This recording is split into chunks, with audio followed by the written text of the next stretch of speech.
Now you all probably noticed that when I run this code and I run the program, although I'm currently having the value 2, the code will start on shipper number 1. And I can select, for example, shipper number 3.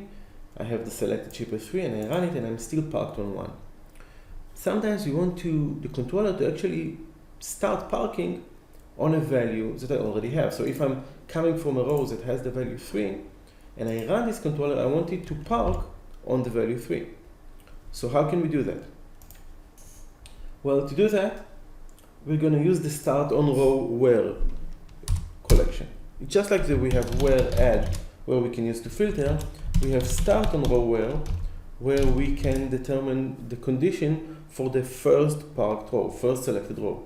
For example, if I always wanted to start parked on shipper 3, I will say start on row where shippers.shipper ID is equal to 3. So now when I run our controller, it will park on 3. Regardless of the selected value, it will always park on 3. Well, and I can now bind it to the parameters that I receive.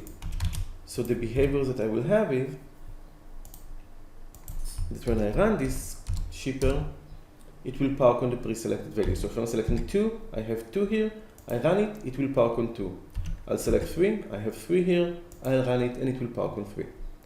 So the start on row controls the condition for the first row of the controller, for the first selected row of the controller. And to do that, we just made this simple change. Added start on row where the shipper ID is the shipper ID.